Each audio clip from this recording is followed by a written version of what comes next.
El día de hoy sentía en mi corazón compartir un pequeño pensamiento de la palabra que lleva por nombre prisiones. Quiero hablar un poco de las cosas que aprisionan a los corazones, a las vidas. Hechos 8, verso 14 en adelante. ¿Lo tienen? Amén. Muy bien.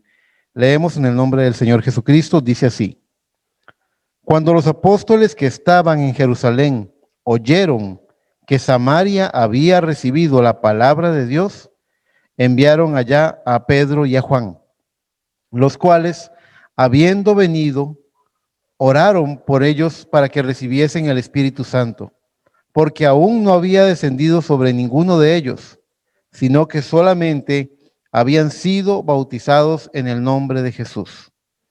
Entonces les imponían las manos y recibían el Espíritu Santo. Cuando vio Simón que por la imposición de las manos de los apóstoles se daba el Espíritu Santo, les ofreció dinero, diciendo: dadme también a mí este poder, para que cualquiera a quien yo pusiere las manos reciba el Espíritu Santo.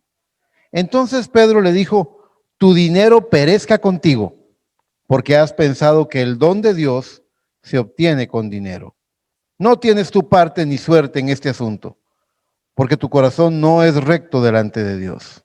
Arrepiéntete, pues, de esta tu maldad y ruega a Dios, si quizás te sea perdonado el pensamiento de tu corazón, porque en hiel de amargura y en prisión de maldad veo que estás. Respondiendo entonces Simón dijo: rogad vosotros por mí al Señor, para que nada de esto que habéis dicho venga sobre mí.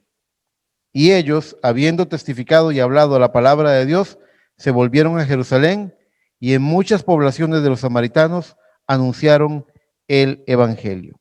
Los invito a que hagamos una oración, por favor. Incline su rostro conmigo.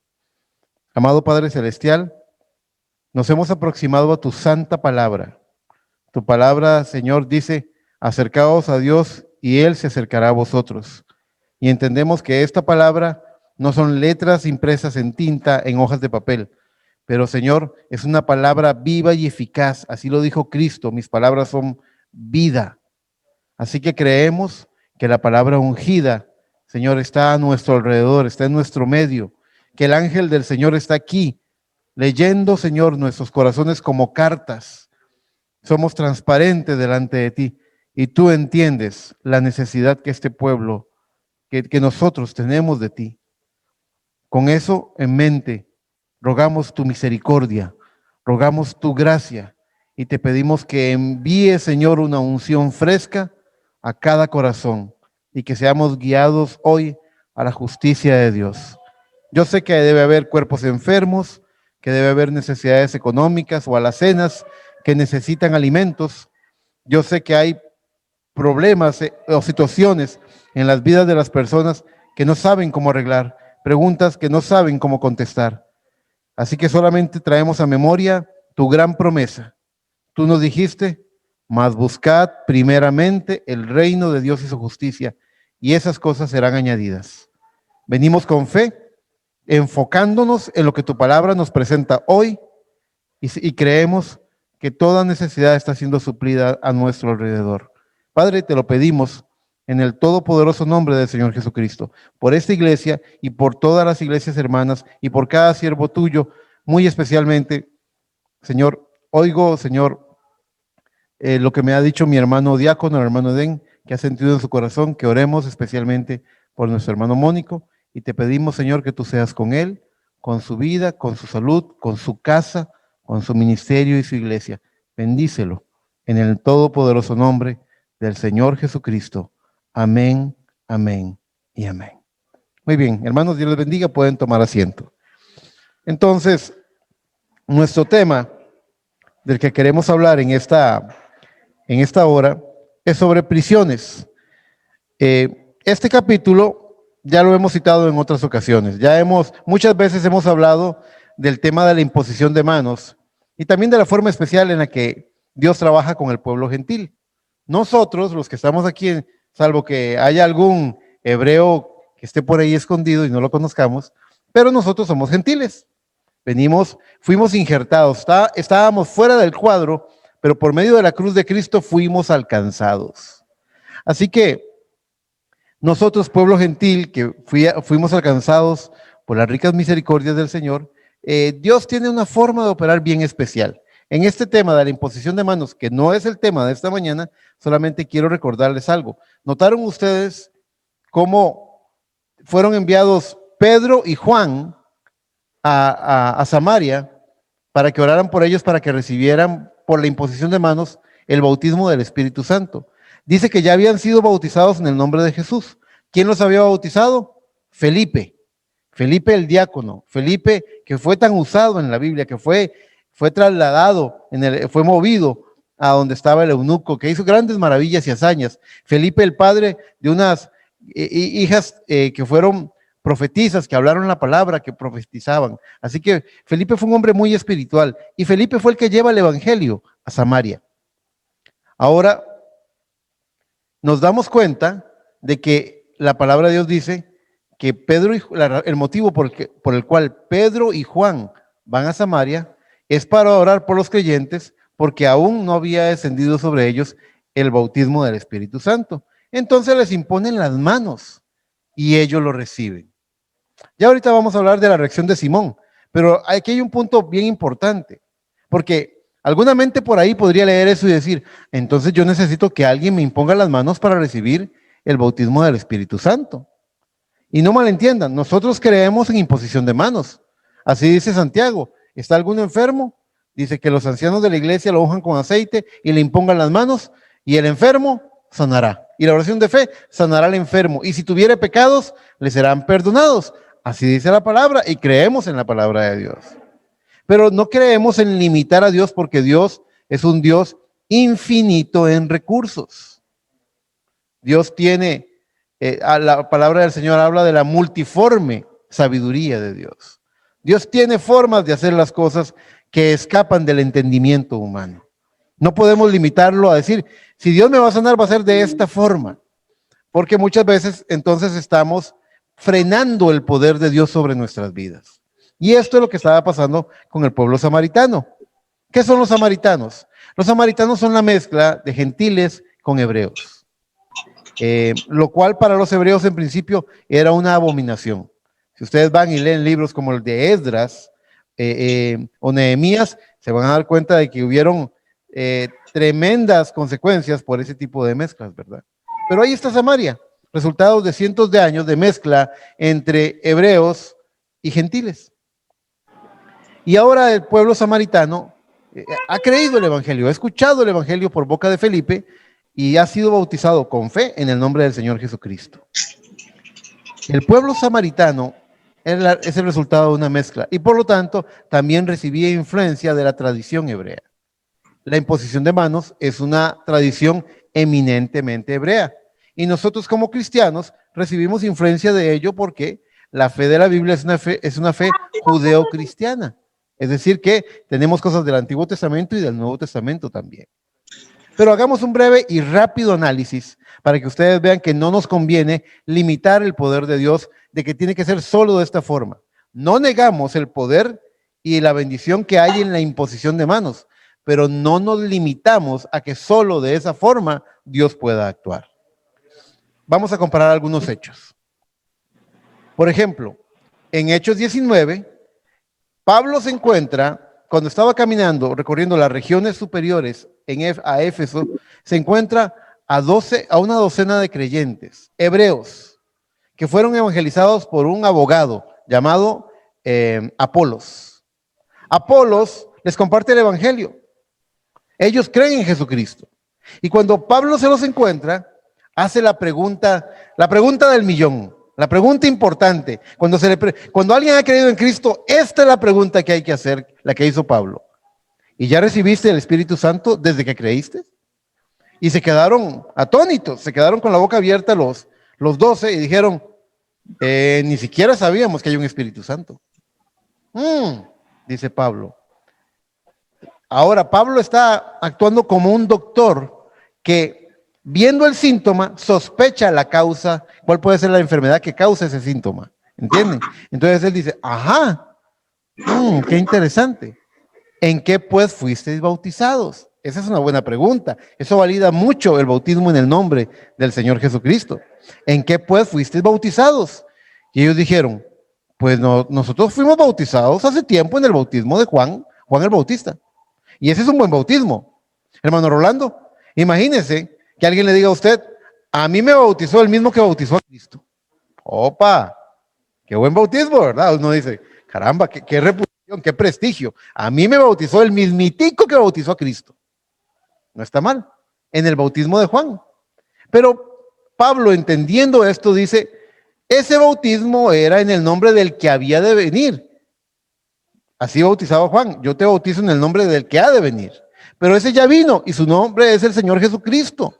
Y dice la Biblia que mandó a bautizarlos en el nombre del Señor Jesucristo y habiéndoles impuesto las manos, recibieron el bautismo de fuego del Espíritu Santo. Ah, hermano Eric, entonces parece que sí necesitamos la imposición de manos. Despacio. Vayan ustedes, por ejemplo, a Hechos 10, y en Hechos 10 ustedes se encuentran a un hombre gentil, a un centurión romano llamado Cornelio, que él era un hombre fiel a Dios, había recibido mucha enseñanza de los hebreos, y oraba y daba limosna y ayudaba al pueblo del Señor. Y orando, un ángel se le aparece y le dice, manda a traer a un hombre llamado Pedro que está en cierta casa, en cierta dirección. Y lo manda a traer, y cuando Pedro llega, les estoy haciendo corta la historia porque es muy larga, pero ustedes lo pueden leer en Hechos 10. Cuando llega Pedro, Pedro no llega solo, Pedro llega con todos los de la circuncisión, con todos los hebreos que han creído en Cristo y que practican la ley, que se circunciden y guardan la ley. Todavía ningún gentil había creído. Y cuando viene Pedro y le dice en Hechos 10, empieza a hablarles de Cristo y de que resucite y todo eso, mientras está hablando, quiero que sepan que la casa de Cornelio estaba llena. La familia, los compañeros de trabajo, los vecinos, el que recoge la basura, él invitó a todo el mundo, él no le negó, él invitó a todos los que podían, así deberíamos ser nosotros. Y dice la Biblia en Hechos 10 que mientras ellos oían a Pedro decir que Cristo resucita, el Espíritu Santo cae sobre los gentiles y los hace hablar en lenguas. Y el pueblo hebreo, los creyentes hebreos, se sorprenden de dos cosas: de que el evangelio alcance a los gentiles y de que el Espíritu Santo se haya derramado sobre ellos. Y la reacción lógica que tiene Pedro es esta: ¿quién puede impedir el agua para que estos gentiles sean bautizados en el nombre del Señor si ya Dios les regaló el bautismo del Espíritu Santo? Y son bautizados en el nombre del Señor Jesucristo, pero sin imposición de manos. Ah, aquí tenemos una diferencia. Los hebreos se les pusieron las manos y recibieron el Espíritu Santo, los samaritanos también, pero los gentiles no. Y si hacemos una comparación, más allá del bautismo del Espíritu Santo, sino de cómo opera el poder de Dios, nos damos cuenta, por ejemplo, en el caso de ser sanos por una enfermedad, que cuando Cristo llega a cierta costa donde lo estaba esperando entre la multitud, lo estaba esperando un principal de la sinagoga llamado Jairo. Jairo viene y le dice, Jairo es un hebreo, es un principal, es un fariseo, y viene y le dice a Cristo, Señor Jesús, ven a mi casa porque mi hija está enferma, pero si tú le pones la mano, ella ciertamente sanará. Un hebreo diciendo, necesito que vayas y le pongas la mano. Pero luego compárelo con un centurión que era amigo del pueblo judío y que incluso les había levantado una sinagoga. En los evangelios se relata, no se menciona el nombre de él, nada más se oye que los hebreos le dicen, Jesús, es bueno que lo ayudes porque él ha sido muy bueno con el pueblo judío. Y Jesús le dice, ¿quieres que vaya a tu casa? Porque tenía un siervo enfermo en casa. Y dice, ¿quieres que vaya a tu casa y ore por él? Y quiero que sepan que un hebreo, que un judío entrara a una casa gentil era una cosa abominable. Pero Jesús le dijo, ¿quieres que vaya? Y la respuesta que hizo el centurión fue, no. Dice, no soy digno de que entres bajo mi techo, pero di la palabra y mi siervo sanará, porque yo soy hombre sujeto a autoridad.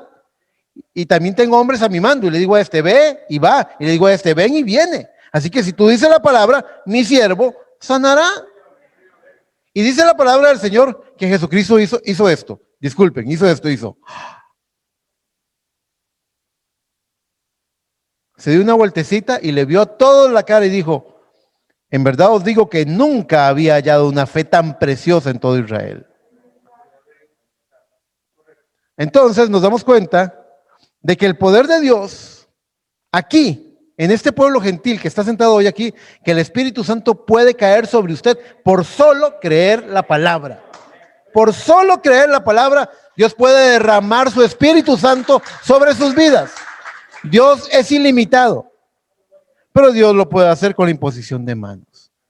Pero ¿qué encontramos entonces? Que estos samaritanos pudieran estar limitando el poder de Dios porque ellos necesitaban que viniera alguien muy santo a ponerle las manos para ellos tener fe. Es decir, que ellos necesitaban palpar un instrumento de Dios para poder recibirlo. ¿Se dan cuenta? Así que mi invitación, vea que no he empezado a predicar el mensaje, pero mi invitación es a que no limitemos a Dios. No limitarlo de ninguna forma. Dios es todopoderoso. Su palabra tiene cumplimiento. Él dijo en Joel, él dijo que en los postreros días derramaré de mi Espíritu Santo sobre toda carne. Que los ancianos soñarían sueños y los jóvenes verían visiones, ¿verdad? Entonces, el poder de Dios está ilimitado.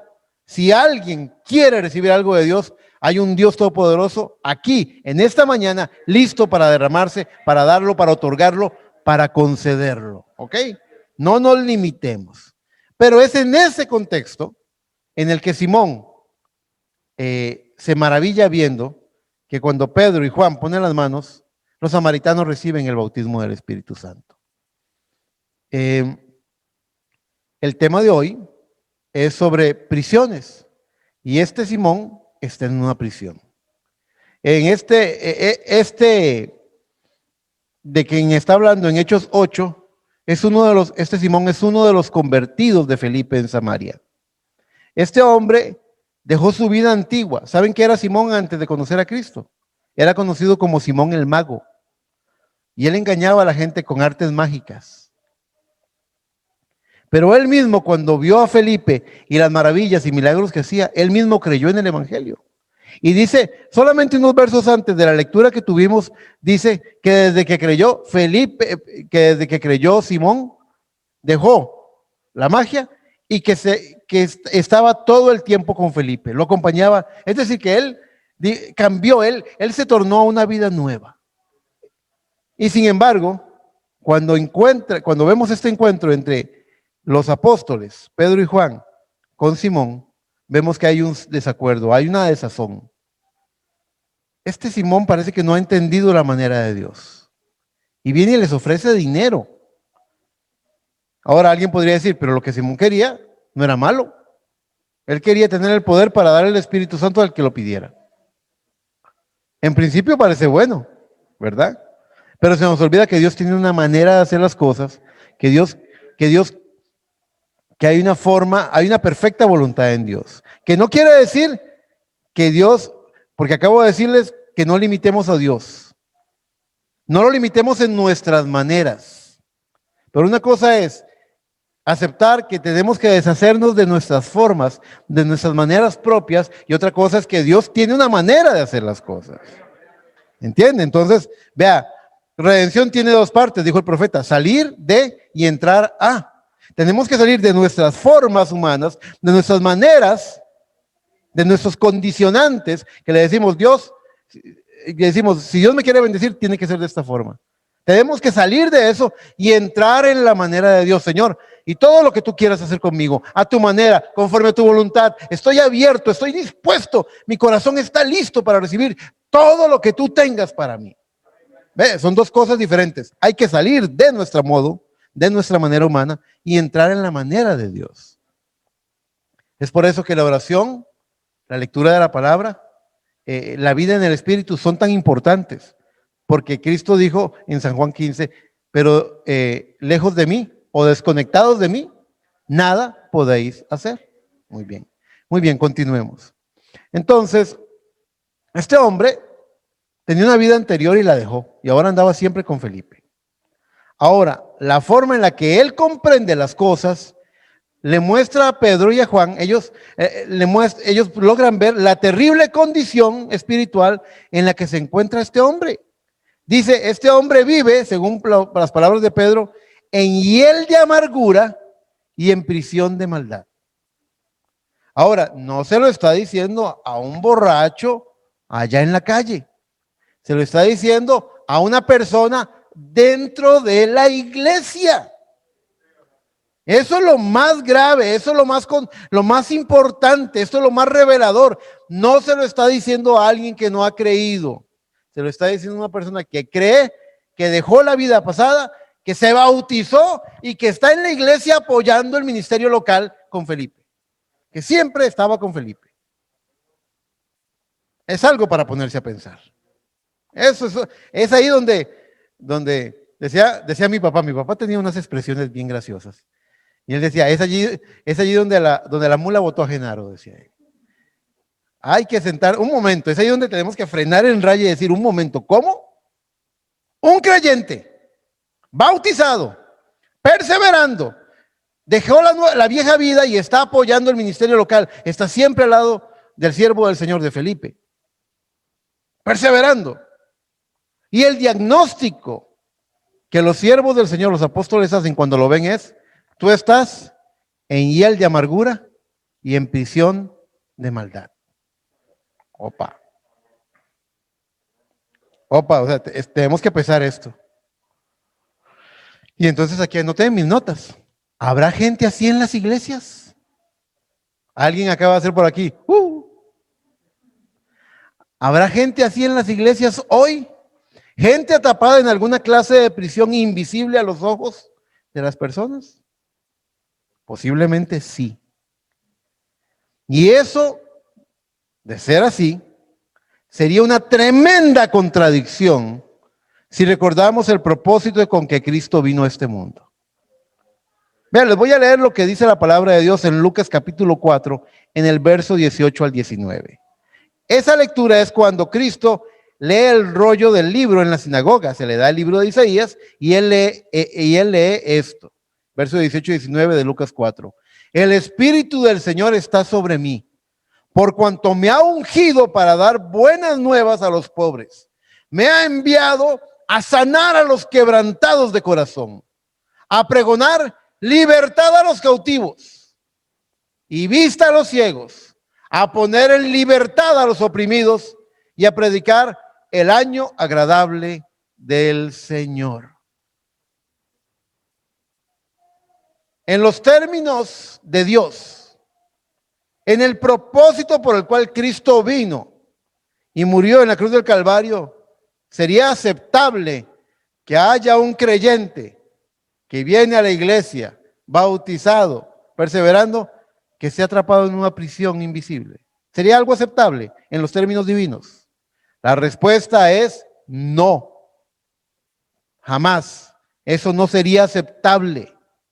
Porque Él vino para darle libertad al cautivo. Él vino para abrirle los ojos, espiritualmente hablando, a aquel que no podía entender, porque ver es entender. Él vino para sanar a los quebrantados de corazón, darle libertad a los oprimidos. Así que todas estas grandes obras que Cristo haría serían en el corazón. Es cierto que Cristo sanó al enfermo y resucitó al muerto, pero el profeta fue muy claro y dijo, esa era la carnada para que los peces mordieran el anzuelo, para traerlos a algo más grande. Había una redención en el alma, en el corazón, en el cambio del deseo natural por un deseo sobrenatural, una vida espiritual, un cambio de vida. Ese era el verdadero objetivo. La verdadera redención, antes de que haya una redención literal en el cuerpo, tiene que haber una redención en el alma. Algo tuvo que haber ocurrido aquí adentro. Los más poderosos cambios son de adentro hacia afuera. A veces las iglesias tratan de hacerlo de afuera hacia adentro. Entonces le dicen, vista de esta forma, hable de esta forma, condúzcase de esta forma. Entonces lo están haciendo al revés. Están arreglando lo de afuera para ver si se corrige lo de adentro. Y lo de adentro no se cambia. Por ejemplo, estamos en una época de mucha desnudez. Hay mucha gente muy mal vestida en las calles. Si un hermano, perdón, si un hombre o una mujer, aunque anden arrastrándolas en aguas, si en su corazón el deseo que hay en su corazón es como andar como el mundo anda, pues a los ojos de Dios, porque eso es verdad, Dios mira el corazón. A los ojos de Dios, esa persona está desnuda, aunque se vista de monja. Es verdad. Ahora, no quiero que malentiendan. Alguien podría decir, hermano Eric dijo que Dios lo que mira es el corazón. Amén. Y la palabra del Señor dice en Tesalonicenses, capítulo 5, dice, y el mismo Dios de paz os santifique por completo, cuerpo, alma y espíritu. La obra que Dios quiere hacer es una obra completa, una obra entera. Pero el punto del que estamos hablando aquí es que la obra que hace Dios es una obra primordialmente en el corazón, donde se toman las decisiones. Cualquier cambio importante tiene que ocurrir en el corazón primero. Ahora, encontramos que esta obra es la obra del Espíritu Santo que debe traer cierto resultado. Oigan el resultado que debe traer. Cuando el Espíritu Santo viene a la vida de las personas, dice Gálatas capítulo 5 en el verso 22, mas el fruto del Espíritu es amor, gozo, paz, paciencia, benignidad, bondad, fe, mansedumbre, templanza. Contra tales cosas no hay ley. Esos son los resultados del Espíritu Santo viviendo en la vida de la persona.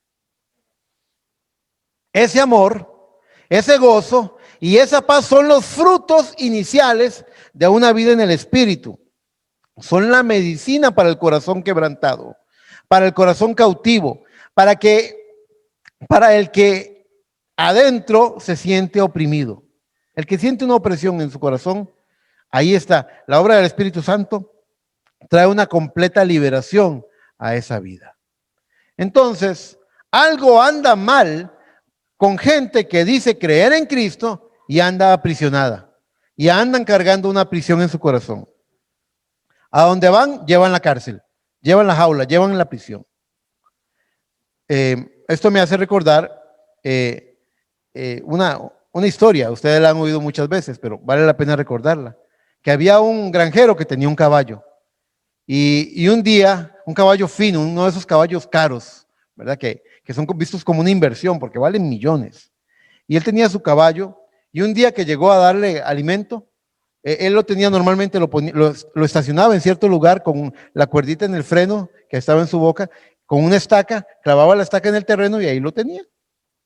Y un día llega y lo encuentra con una pata herida por una de esas arañas picacaballo, herido, y dice, ay no, me lo lastimó, voy a sacarlo de esta zona, de esta parte del terreno, porque yo no sabía que aquí había arañas picacaballo. Y entonces toma la cuerdita, arranca la estaca, toma la cuerdita y se lo lleva al otro extremo de la propiedad. Clava la estaca y al día siguiente, cuando va a llevarle alimento, llega y le encuentra una segunda pata herida por una araña picacaballo. Entonces dice, Dios mío, pero si este caballo se me llega a herir las 4 patas, se me tumba y ahí se me puede morir. No, voy a moverlo a un lugar más y se lo lleva al otro extremo, a la otra esquina del terreno, y cuando lo lleva ahí, a la mañana siguiente, cuando le lleva el alimento, le ve en una de las patas traseras, en sus ancas, otra herida de picacaballo, y dice, no tengo que hacer algo porque este animalito se me va a morir así. Entonces lo lleva a su granero, clava la estaca ahí y se queda toda la noche vigilando, porque dicen, no puede ser que haya arañas picacaballo en toda la finca. Y se queda vigilando, observando, y cuando estaba amaneciendo, él cayéndose de sueño, se queda viendo, Yasmín se queda viendo donde estaba el caballo y de repente notó algo, que en la estaca de madera en la que estaba amarrada la cuerda había un pequeño huequito y en el huequito salió la araña picacaballo y empezó a trepar por la cuerda y se levantó y mató a la araña. El problema era que la araña estaba en la estaca y a donde fuera el caballo con su estaca, allí iba a ir la araña. Y ese es el problema. Usted puede ir a China, usted puede ir a Estados Unidos, usted puede ir a San José, puede venir a Grecia. El problema está en el corazón. La araña está en la estaca. Lo que hay que corregir, lo que hay que cambiar está en el corazón. Y a donde vaya usted, va a ir su corazón y los problemas que ese corazón tiene. ¿Comprenden? Entonces, tenemos que abrir los ojos. ¿Cómo se soluciona un problema? Si una prisión invisible en la que nos podamos ver atrapados. Ahora, vean, por ejemplo, voy a entrar en un ejemplo. Vean, por ejemplo, a Rahab la ramera. Ella estaba atrapada en Jericó. Vayan buscando todos en Josué capítulo 6. Ella estaba atrapada en Jericó, pero no solo estaba atrapada dentro de los muros de Jericó. ¿Alguien sabe a qué se dedicaba Rahab? ¿Qué era? Una ramera. ¿Qué es una ramera? Una prostituta. Es una mujer que vende su cuerpo por sexo. Eso es lo que es una ramera. Ahora, vea lo que dice Josué capítulo 6. Dice en el verso 1, ahora Jericó estaba cerrada, bien cerrada, a causa de los hijos de Israel. Nadie entraba ni salía. Mas Jehová dijo a Josué, mira, yo he entregado en tu mano a Jericó y a su rey con sus varones de guerra. Rodearéis pues la ciudad, todos los hombres de guerra, yendo alrededor de la ciudad una vez. Y esto haréis durante 6 días.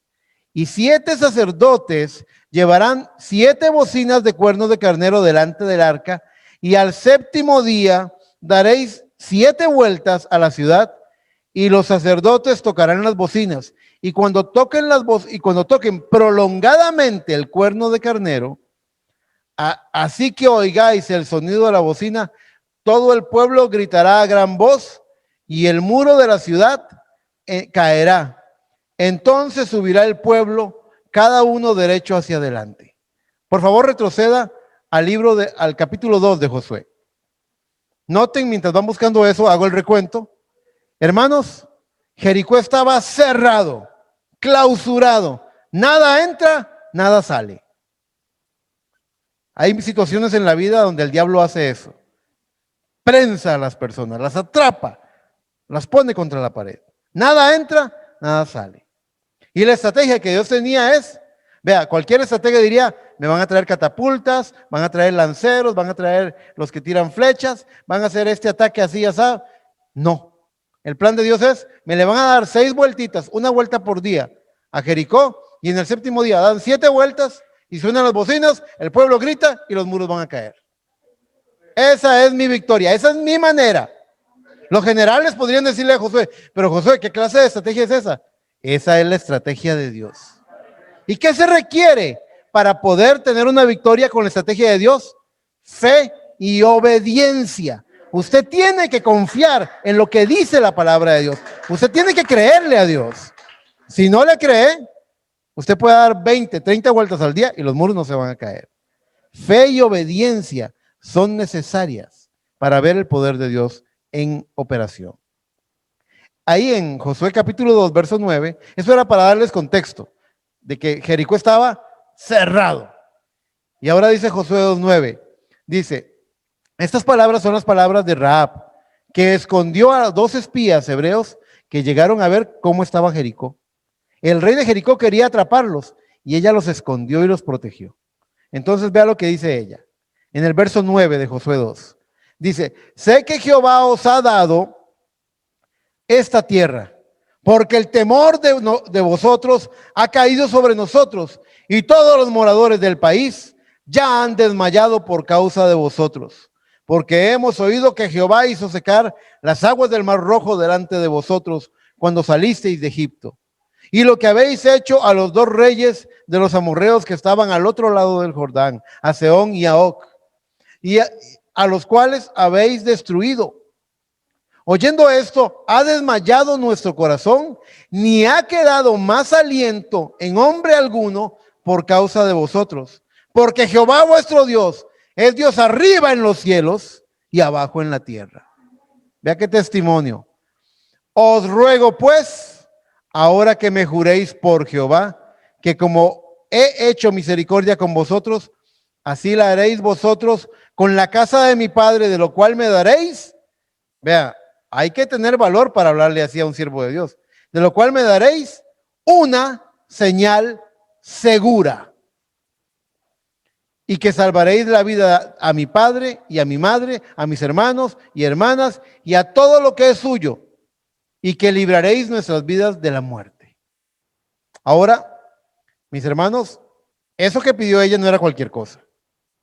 ¿Alguien sabe dónde estaba la casa de Rahab? En el muro. Rahab vivía en el muro. Y la promesa que Dios había hecho es: yo voy a botar esos muros. Ella vivía, ella estaba descansando en el lugar de destrucción, en el lugar donde Dios iba a traer un juicio y una destrucción a Jericó. Ella vivía allí, donde Dios había dicho que no iba a quedar piedra sobre piedra. Eso lo hace más grande el desafío. Ahora ella habló, ella vino a los testimonios. Hemos oído las cosas que Dios ha hecho con ustedes, cómo los sacó de Egipto. Y ella oyó que cuando esa gente salió de Egipto, ¿alguien recuerda la última noche en Egipto?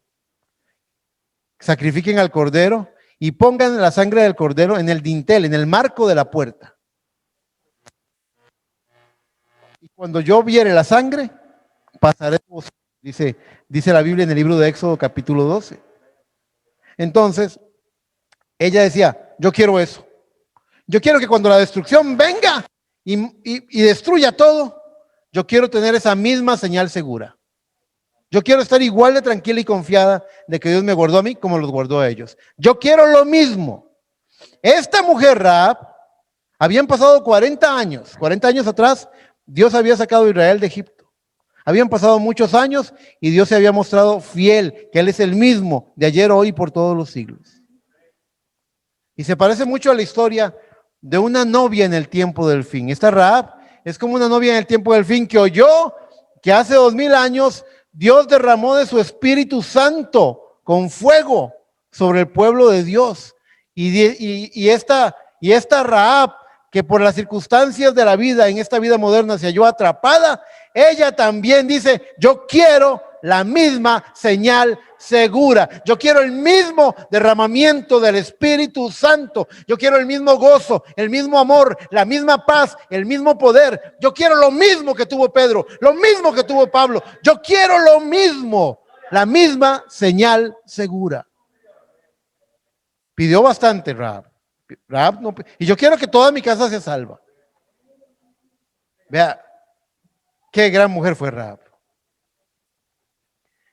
Rahab vivía en los muros. Voy a leer mi nota para no perder mi punto. Ella no solo estaba atrapada dentro del muro, de los muros de Jericó, que nadie entra y nadie sale, pero también estaba presa de su reputación. Y quizás Rahab era vista como la mujer más vil de la ciudad. Pero ella creía y anhelaba la libertad que los hijos de Dios tenían.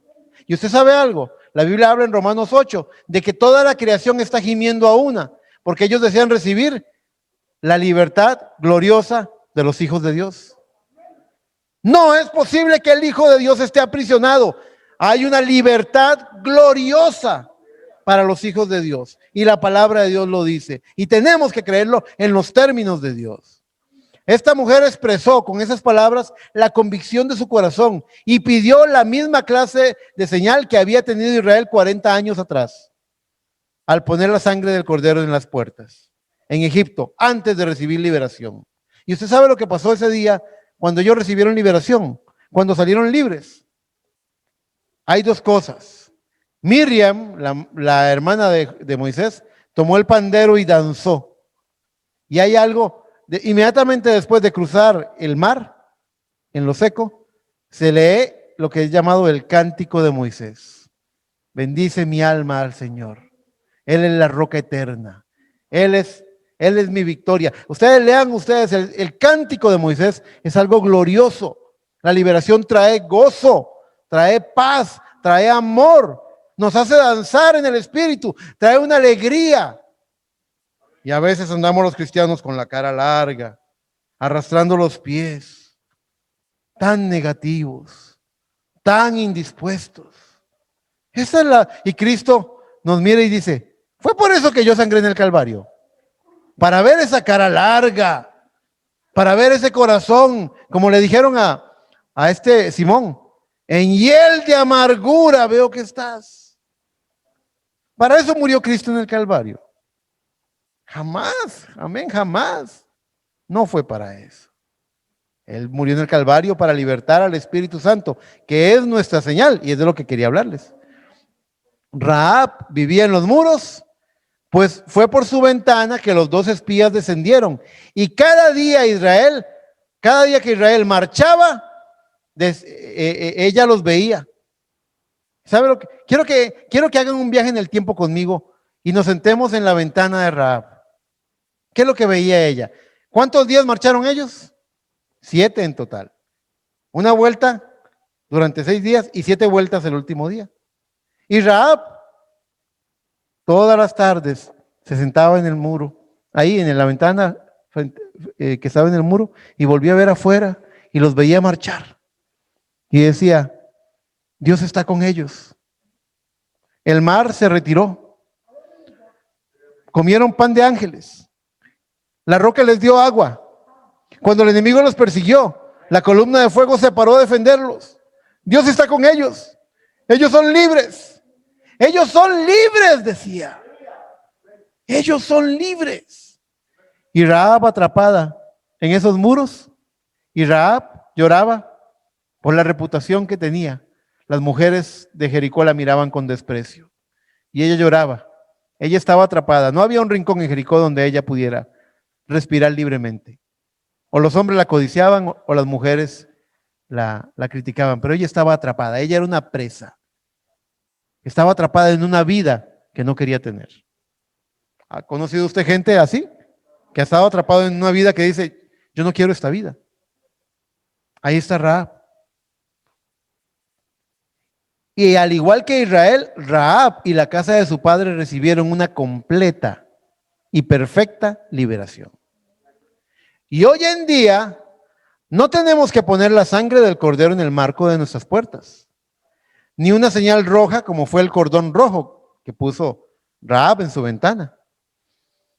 Pero nuestra señal es la vida que estaba en esa sangre.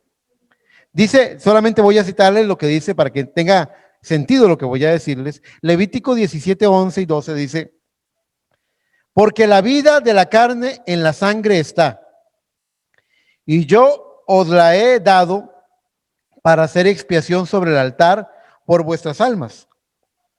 Y la misma sangre hará expiación de la persona. Por tanto, he dicho a los hijos de Israel, ninguna persona de vosotros comerá sangre, ni el extranjero que mora entre vosotros comerá sangre. ¿Por qué? Porque la vida está en la sangre. Es un punto válido que quiero establecer, porque aquel día en el Calvario, recuerden lo que decía Cristo. El Padre, ¿dónde estaba el Padre? Decía, el Padre que mora en mí. Le dijo Tomás, me parece, o Felipe, no recuerdo, que le dicen en San Juan 14, muéstranos al Padre y nos basta. Y él dice, hace tanto tiempo que estoy con vosotros y no me habéis conocido. El que me ha visto a mí ha visto al Padre. Él hablaba del Padre que mora en mí, decía él, que moraba en él. Vea, cuando María, la Virgen, se halló que había concebido del Espíritu Santo, se formó una célula de sangre en el vientre de María. Ahí estaba el óvulo y el esperma, todo lo puso Dios. Y ahí estaba esa célula de sangre. Esa no era sangre gentil, esa no era sangre hebrea, porque no había sangre de María ahí. Esa era la sangre de Dios. Dios formó un cuerpo en ese vientre. Y en esa sangre estaba la vida de Dios. La vida de Dios. Y fue por eso que tuvo que nacer como un hombre. Y creció, y cuando llegó al Calvario, su sangre se derramó. Y ese soldado romano que agarró la lanza y cruzó su costado con la lanza, atravesando su corazón, derramó la última gota de sangre, y esa célula de sangre fue rota. y el espíritu, la vida que estaba en esa sangre, fue libertado. Y fue libertado para caer sobre esta palabra y hacerla viva para nosotros. Es así como funciona. Así que la vida que estaba en Cristo, en su sangre, fue libertada, y eso es el mismísimo Espíritu Santo viniendo al corazón del creyente a través del canal de la palabra de Dios. No importa qué tanto se esfuerce usted y qué tan bueno intente ser, esa vida que habitó en Cristo, que él la llamaba el Padre que mora en mí, solo va a venir a través del canal de la palabra para hacerlo a usted conocer a Cristo en el poder de su resurrección. Dice la palabra de Dios que por el oír, dice que la fe viene por el oír y el oír la palabra de Dios. Él ungió la palabra con vida. ¿Para qué? Para que la vida que se transmite, es como si yo les estuviera poniendo a ustedes una inyección en este momento. Si yo les pusiera a ustedes una vacuna, lo que les inyecte va a empezar a correr por sus venas y va a formar parte de su ser, lo van a asimilar, su sistema inmunológico lo va a recibir y lo van a hacer suyo. Ya no va a ser lo que estaba en la jeringa, es lo que está en mí ahora, y es eso. La jeringa de la predicación de la palabra los vacuna a ustedes, y ustedes reciben la vida de Cristo mediante la palabra, y al recibir la vida de Cristo ya no es Cristo allá o el Espíritu de Cristo allá, ahora es el Padre que mora en mí. Por eso dijo Pablo, ya no vivo yo, sino que Cristo vive en mí. Es la manera provista por Dios, por el canal de su palabra. No importa qué tan bueno intente ser, tiene que ser por esa forma para conocer a Cristo en el poder de su resurrección. Y entonces usted va a abrir su Biblia y va a decir, caramba, este libro es un libro nuevo para mí. Porque ahora el autor del libro se lo está explicando en su corazón. Ahora tiene un sentido diferente al sentido humano. La vida del Cordero en usted, esa es la respuesta para su liberación de todo trauma, de toda costumbre, de toda cosa que lo esté aprisionando. ¿Es eso la receta? ¿Esa es la medicina para ser libre? Yasmín, esa es la receta para ser libre. Cristo dijo en Juan 8:31, dice la palabra, dijo entonces Jesús a los judíos que habían creído en él, si vosotros permanecéis en mi palabra, seréis verdaderamente mis discípulos. Lo primero es que Dios nos está invitando a permanecer en su palabra. Quédese un rato en la palabra. Usted dice, no, esos mandamientos, esas cosas complicadas de la palabra de Dios, esas cosas anticuadas de ese libro anticuado, quédese un rato ahí. Quédese un rato ahí y deje que el Espíritu Santo le revele y le dé sentido. Y usted va a decir, como dijo Job, de oídas te había oído, mas ahora te veo. Ahora te entiendo, ahora capto. Entonces, cuando conozcas la verdad, ¿y qué es la verdad? San Juan 17:17 dice, Cristo oró diciendo, santifícalos en tu verdad, tu palabra es verdad. La verdad entonces te hace libre. El conocimiento de la verdad te hace libre. Ahora, mucho cuidado con tratar de hacer trampa, o de colarse o de buscar algún atajo. Ya entendí, listo, dame el Espíritu Santo. No es así como funciona. Dice, pensando que con cierta clase de conocimiento mental es lo que hay que obtener para tener esa liberación. En Hebreos 10:26 dice la palabra del Señor, 26 al 27, dice, porque si pecaremos voluntariamente, después de haber recibido el conocimiento de la verdad, ya no queda más sacrificio por los pecados, sino una horrenda expectación de juicio y de hervor de fuego que ha de devorar a los adversarios. Ese texto lo que nos explica, dice, entonces podemos ver que habrá gente que siga pecando tras haber recibido el conocimiento de la verdad. Y esto es porque la conoció como una explicación que tenía que convencerlo, como un argumento que tenía que entender, como una lógica que tenía que asimilar. Y eso es un error. Vayan por favor todos a 2 de Tesalonicenses, en el capítulo 2, en el verso 8. Segunda de Tesalonicenses 2:8. Vea lo que dice, para que ustedes vean que no es un argumento o una lógica. Eso no es con la mente. No es con la mente. Dice, segunda de Tesalonicenses 2:8 al 10 dice, y entonces se manifestará aquel inicuo, está hablando del anticristo, a quien el Señor matará con el espíritu de su boca y destruirá con el resplandor de su venida. Inicuo cuyo advenimiento es por obra de Satanás, con gran poder y señales y prodigios mentirosos, y con todo engaño de iniquidad para los que se pierden.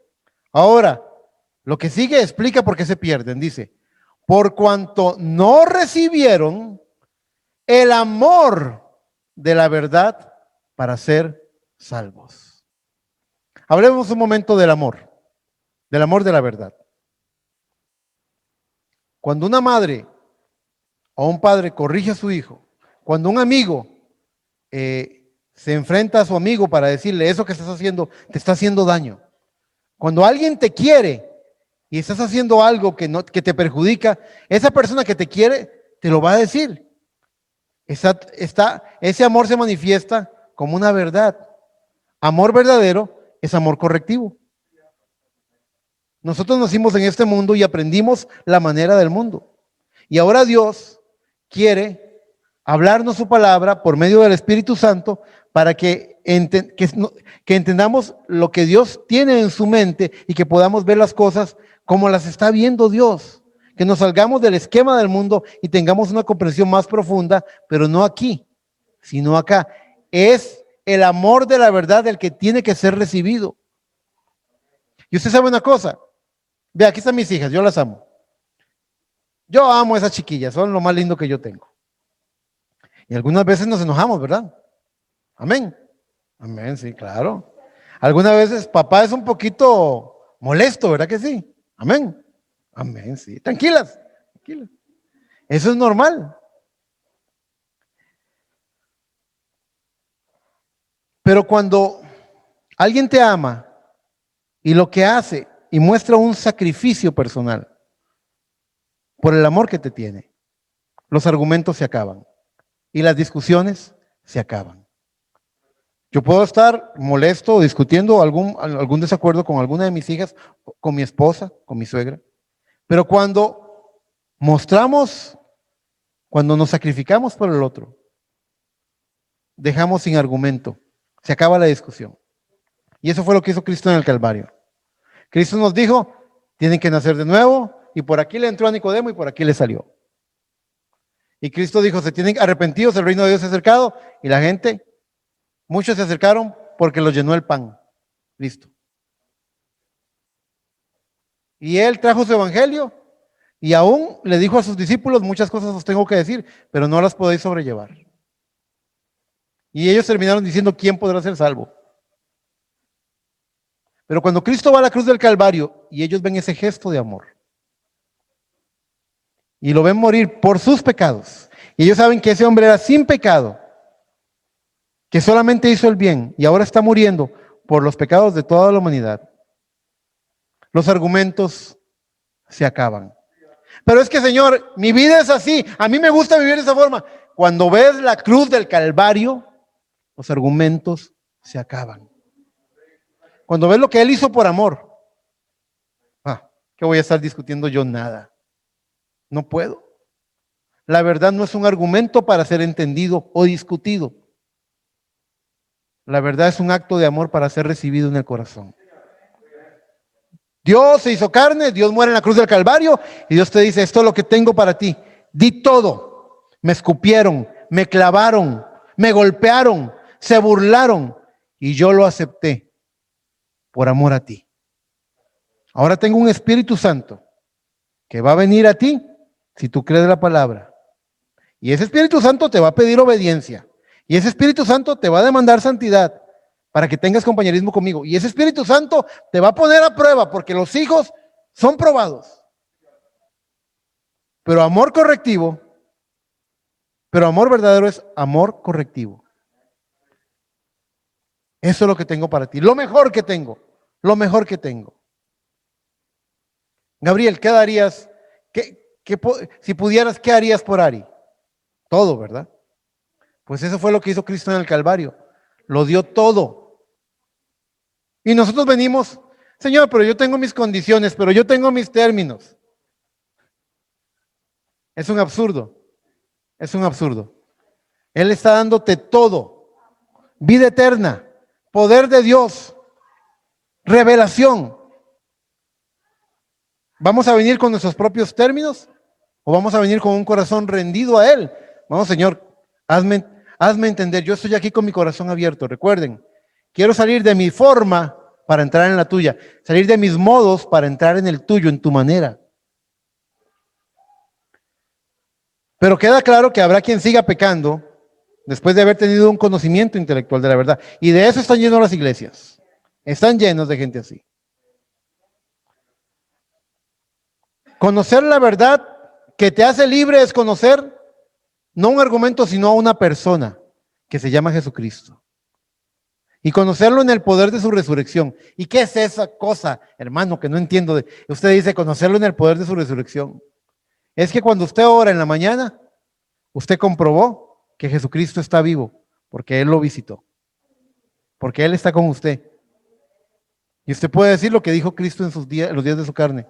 Por eso me ama el Padre y nunca me deja solo, porque yo hago siempre lo que a Él le agrada. Compañerismo divino con el Espíritu Santo. Conocerle mediante el Espíritu Santo en tu propia vida.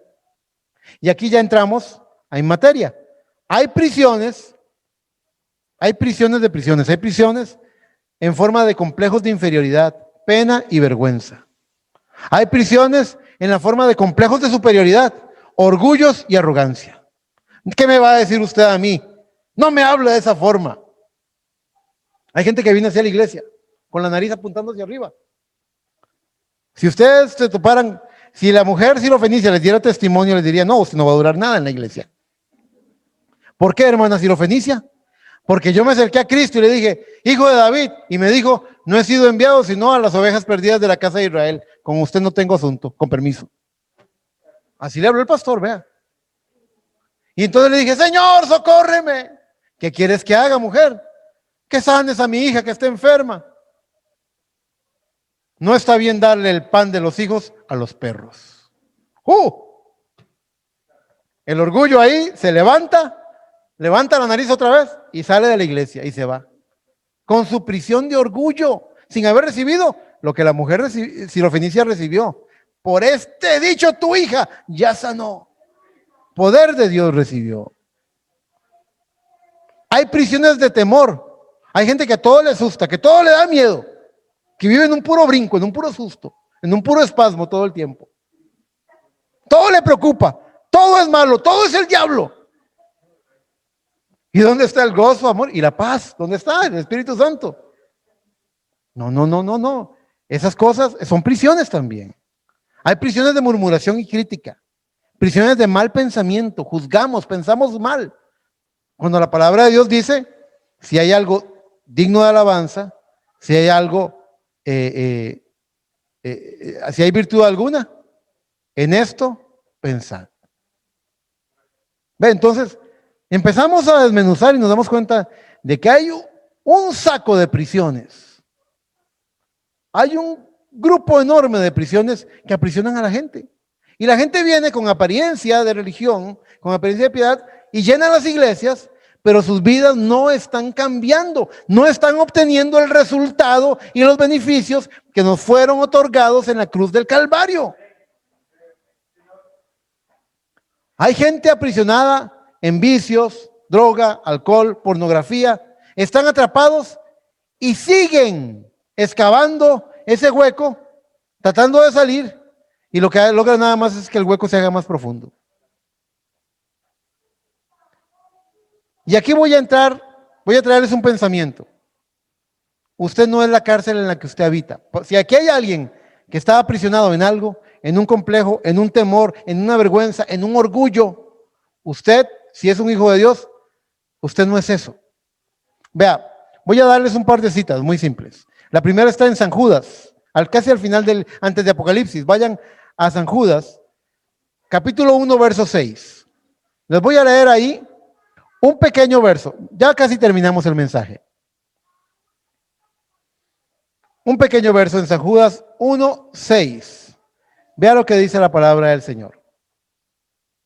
Dice así: y a los ángeles que no guardaron su dignidad, sino que abandonaron su propia morada, los ha guardado bajo oscuridad en prisiones eternas para el juicio del gran día.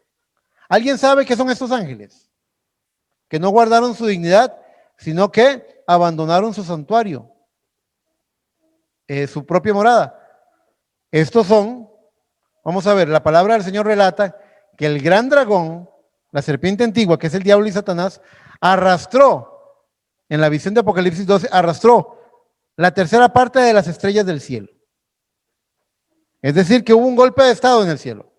Quiso haber un golpe de estado. Y Satanás, que era un arcángel, arrastró pueblo con él. Y ellos abandonaron su morada. Y ellos son espíritus sin cuerpo. Espíritus demoníacos. Espíritus de enfermedad mental, física, hay diferentes formas. La palabra demonio, de hecho, significa atormentador, uno que atormenta. Así que ellos tienen sus cárceles, ellos han sido puestos, guardados bajo oscuridad. Quiere decir que no pueden ser vistos. En prisiones eternas, es que están esperando, dice, para el juicio del gran día. La palabra del Señor habla de un número. La palabra del Señor habla en Apocalipsis de 200 millones de demonios. Y estos carceleros, como los capataces egipcios que azotan con el látigo, y estos carceleros son invisibles porque están guardados bajo oscuridad, no pueden ser vistos. Ahora vaya conmigo, por favor, a Marcos 9:25. Ya casi terminamos. En Marcos 9, capítulo 25, dice la palabra del Señor. Y cuando Jesús vio que la multitud se agolpaba, reprendió al espíritu inmundo diciéndole: espíritu mudo y sordo, yo te mando, sal de él y no entres más en él. Hermanos, pongan atención a esto. Había un muchacho que el papá le pidió a Jesús que orara por él, que es sordo y mudo. Pero les tengo una noticia: ese muchacho no era ni sordo ni mudo.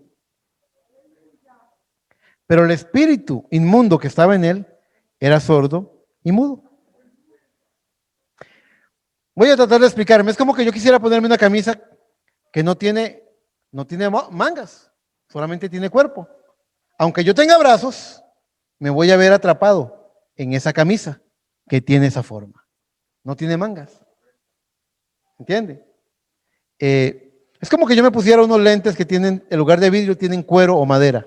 No podría ver nada porque así vienen tapados. Eso es lo que son estos espíritus. Ellos tienen ciertas características, cierta naturaleza. Y el prisionero adquiere las características de su prisión, de su atormentador, temporalmente. Pero cuando el espíritu es reprendido, la persona puede oír y puede hablar. El espíritu es el sordo y es el mudo, no la persona. La persona fue creada por Dios y la persona es sana. La persona está sana, pero el espíritu que la atrapa es sordo y es mudo. Entonces, pudiéramos decir que el alcohólico no es alcohólico, pero el espíritu que está en él es alcohólico. ¿Se dan cuenta? Entonces, pudiéramos decir que el adicto a la pornografía no es inmoral, pero el espíritu que está en él es inmoral. El mensajero hablaba en su tiempo, de algunas muchachitas jóvenes que estaban vistiendo muy provocativamente. Y él decía, hay un espíritu en ella. Decía, es como un espíritu como de prostitución. Dice, ella no es una prostituta, pero el espíritu que está en ella actúa de esa forma.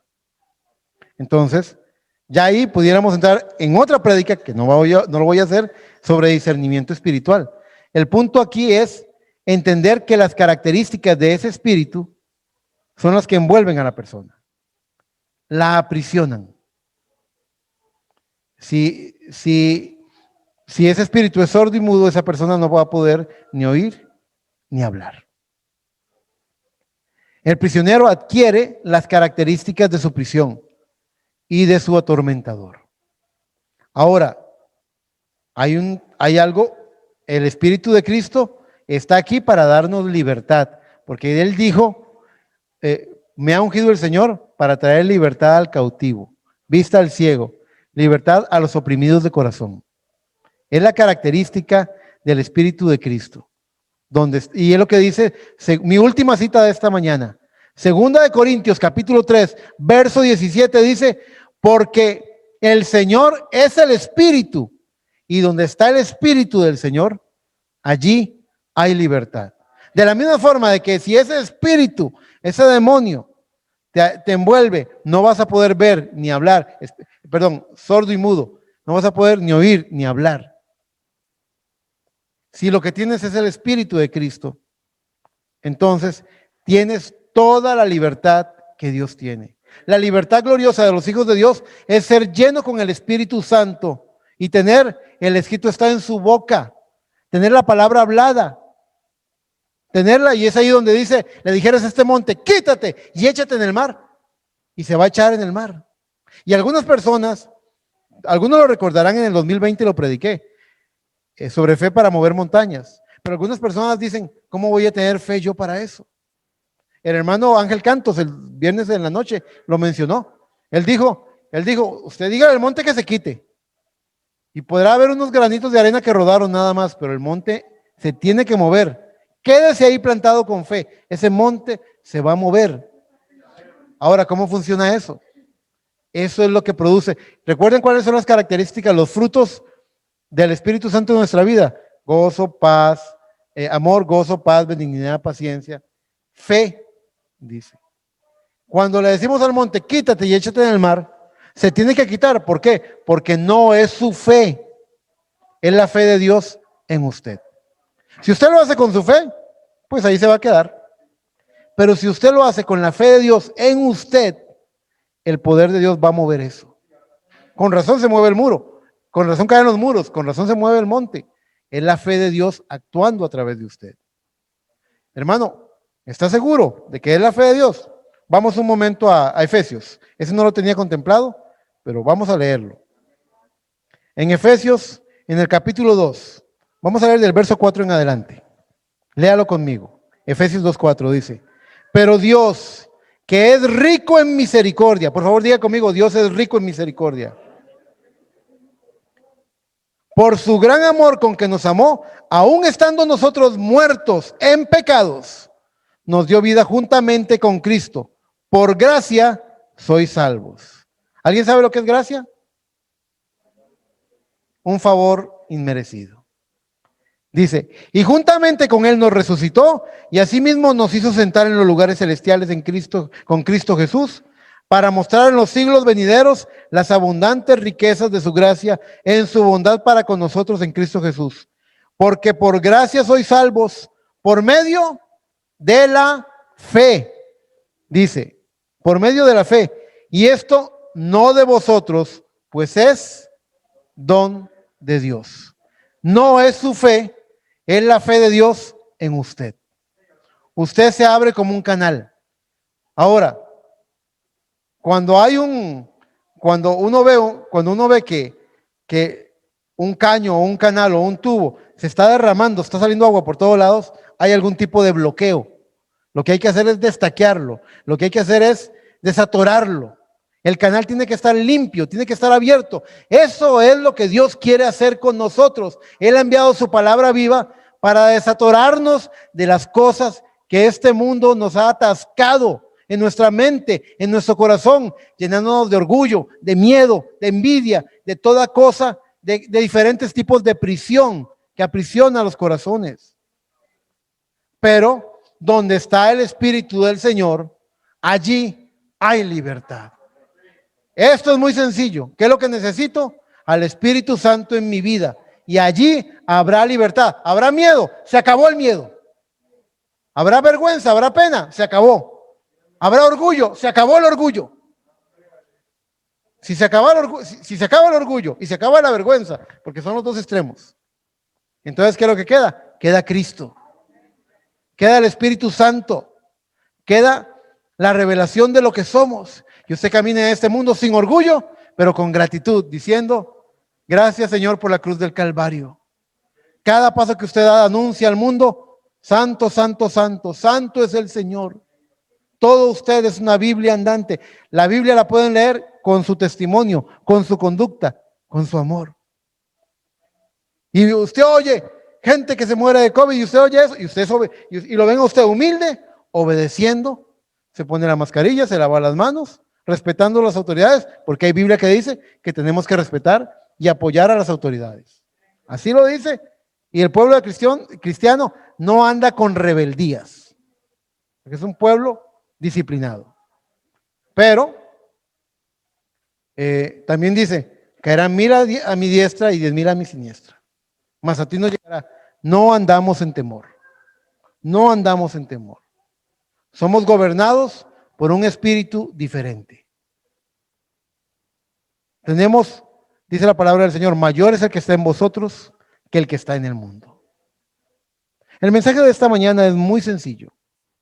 Él ha venido para librarnos de toda cosa, de toda prisión, desde nuestros malos hábitos, nuestros conceptos errados, de nuestras maneras que nos alejan de su presencia.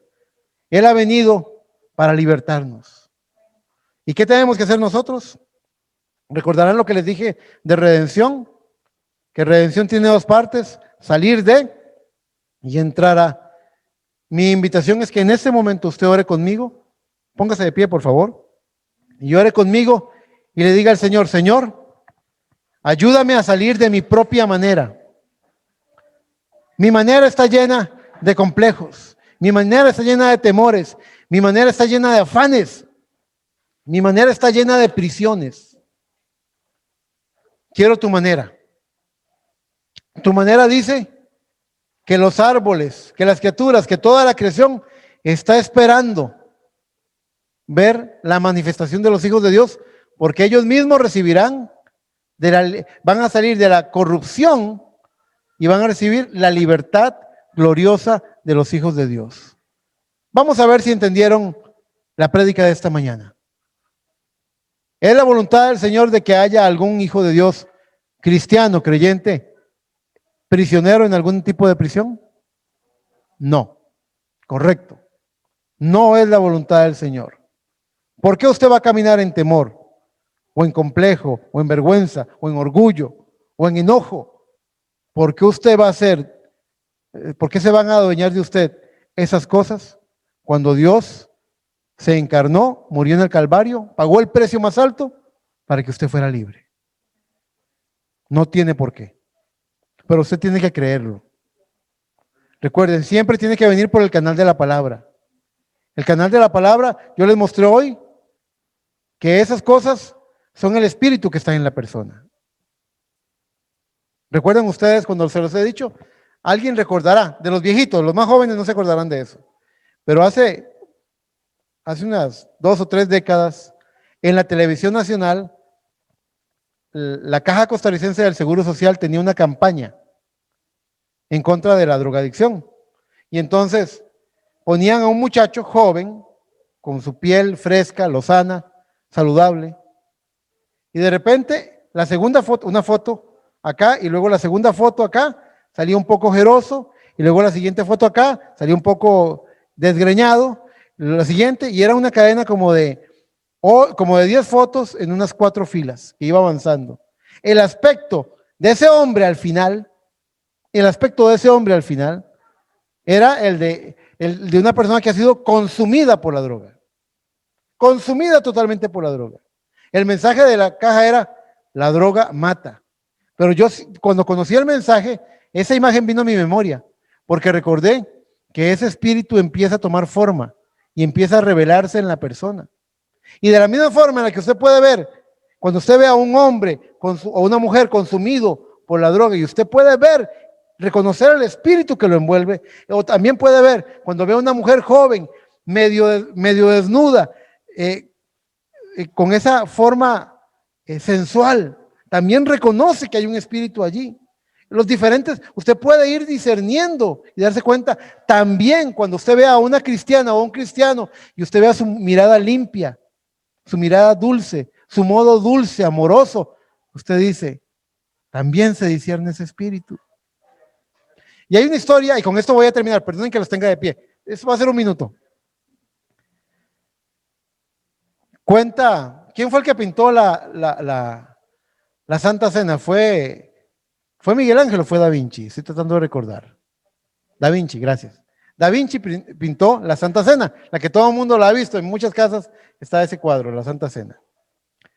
Y cuando Da Vinci, ese cuadro le tomó muchos años. Y cuando él empezó a pintarlo, él dijo, primero voy a escoger al personaje principal del cuadro, que es Jesús. Entonces empezó a buscar modelos y encontró un modelo joven, con un rostro hermoso, fresco, con una mirada inocente, y lo invitó y le dijo, te quiero pagar para que seas mi modelo, el modelo de Jesús. Y él dijo, está bien, claro. Y entonces él empezó, pintó la mesa y el escenario, y pintó a este hombre, el rostro perfecto del que sería Jesús. La próxima vez que vean la Santa Cena, ya no la van a ver igual. Y luego, después de contratarlo, escogió a un Pedro, a un Andrés, a todos, empezó a pintarlo, pero los proyectos de los artistas a veces toman tiempo, años algunas veces. Y tiempo después, ya había pintado todos, pero solamente le faltaba Judas. Entonces dijo, ¿dónde consigo un Judas? Y dijo, ya sé, voy a ir a la cárcel y voy a buscar el rostro más vil, con la mirada más cruel. Voy a buscarlo. Y fue a la peor prisión y le explicó al carcelero, al alcaide, y lo llevó seguramente al ala de máxima seguridad. Y encontró allí y vio a un hombre con un rostro despreciable, el tipo de rostro que lo hace uno cruzar la calle, ¿verdad? Que las muchachas se van pegando brincos, pero uy, no, Dios guarde, qué miedo. Un rostro vil, despreciable, cruel la mirada. Y se le acercó y le dijo, señor, yo soy un artista, un pintor y quisiera usarlo como mi modelo. El alcaide de la cárcel me da permiso de usarlo si usted consiente y yo le pagaría. Creo que le caería bien el dinero aquí en la cárcel. Él dijo, sí, claro. Y entonces lo pintó, lo estaba pintando y cuando estaba terminando el cuadro, cuando ya terminó el cuadro, el modelo de Judas le dijo, ¿no se acuerda de mí? Y le dice Da Vinci. Y le dice Da Vinci, no, nos conocemos. Sí, cuando usted empezó a pintar este cuadro, yo fui el primer modelo que usted tuvo.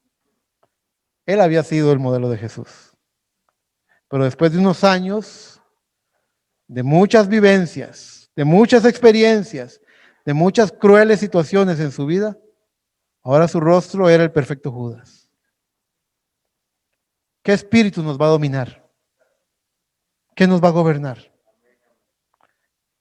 Ustedes, varones, cuando una mujer los ve, se cruza la calle. Ustedes, mujeres, cuando un hombre los ve, ¿qué es lo que percibe de ustedes también? ¿Qué espíritu estamos proyectando? ¿Qué espíritu nos gobierna? Si hay una prisión, se va a manifestar. Yo sé, vamos a ver. El profeta dijo, él decía que los Branham, la familia Branham era una familia muy, muy bromista. Y él, cuando contaba chistes en el púlpito, se arrepentía. Pero luego él decía que eso no era el espíritu de Cristo. Que cada familia tiene un espíritu. Y hay familias que son bravos, todos son bravos. Hay otros que todos son asustados. Hay otros que todos son orgullosos. Pero ese no es el espíritu que nos debe gobernar. El espíritu que nos debe gobernar es el espíritu de Cristo. ¿Qué es lo que expresamos? ¿Cómo se siente la gente con nosotros? ¿Cómo se siente? ¿No? Porque pues, probablemente están detectando la prisión que nos está envolviendo. o si es el Espíritu Santo, eso también se va a mostrar.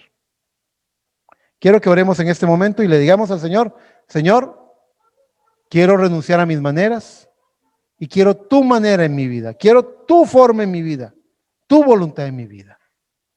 Y que Dios les conceda la victoria y que ustedes solamente expresen la libertad gloriosa de los hijos de Dios y ninguna prisión los gobierne. Y que nunca se les olvide este mensaje.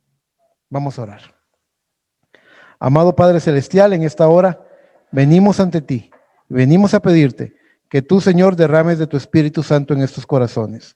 Hemos hablado la verdad de tu palabra. Hemos dicho, Señor, que donde está tu Espíritu, allí hay libertad.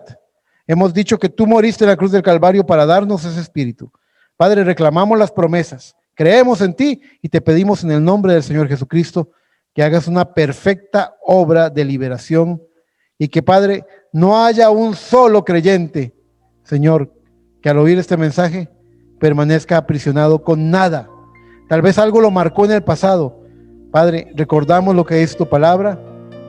Si alguno ha creído en Cristo, nueva criatura es. Las cosas viejas pasaron. He aquí, todas son hechas nuevas. Estas cosas te las pedimos en el todopoderoso nombre del Señor Jesucristo. Amén y amén. Que el Señor les bendiga, mis hermanos.